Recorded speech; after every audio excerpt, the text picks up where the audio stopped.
My sister demanded I give my designer dress collection to her bridesmaids because it matches the theme. When I refused, they planned a shopping spree in my closet while I was out, and the hidden camera proved my caution was justified. My name is Stella, I'm 30, a New Yorker by training and habit, living back in our hometown for a spell, working in fashion, product development by day, slow burn collector by night. My sister, Qley, 28, had been dreaming up weddings since we were kids, squeezing into pillowcase gowns and pretending the hallway was a church aisle. I always imagined she'd be a sweet, plant-draped, boho glam bride. Turns out I was right. What I didn't imagine was the part where she'd giggle at a mood board and then glance at my actual closet like a kid pressing her face to a candy store window. Our story begins at a Sunday barbecue. The sun was shining, my dad was manning the grill, and the air smelled of freshly cut grass and charcoal. It was idyllic. Qley, glowing and practically vibrating with excitement, chose that moment to make her grand announcement. Her boyfriend, Tom, had proposed. Of course, we were all thrilled. There were hugs, happy tears, and my mom immediately started talking about venues and color schemes. Qley was in her element, holding court on the patio, flashing her new diamond ring. She unrolled a large mood board she'd brought with her. The theme was ethereal fairy tale garden. Think lots of pastel florals, floaty fabrics, lace, and a general old money, but we're also bohemian vibe. It was very Qley.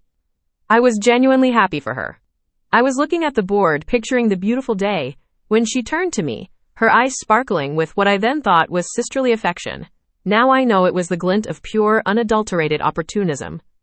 Stella, she began, her voice sweet as honey, I was looking at this and I had the most amazing idea.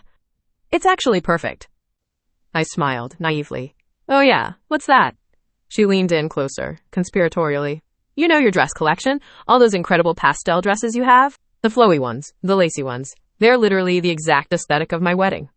I felt a tiny, cold knot begin to form in my stomach. Oh wow, that's a neat coincidence. It's more than neat, it's fate, she squealed. So, my brilliant idea is, well, you know how finding the perfect bridesmaid dresses is, like, the biggest nightmare? And they're always so expensive and ugly, and no one ever wears them again. I've heard that, I said slowly, the knot in my stomach tightening into a sailor's hitch. I knew where this was going. I knew it with the certainty of a weatherman predicting rain in a thunderstorm. So, she said, taking a deep breath for the grand finale, I was thinking as your wedding gift to me, and it would be the most meaningful gift ever. You could let my bridesmaids, just borrow some of your dresses for the day. The world seemed to slow down. I could hear the buzz of a fly, the distant sizzle of a burger on the grill. I looked at her beaming face, then at my mom, who was watching us with a hopeful smile, and I felt a wave of disbelief wash over me. She couldn't be serious. Let them borrow my dresses, I repeated, slow and flat. As in wear to the wedding? Wear, keep, whatever, she said, airy as meringue.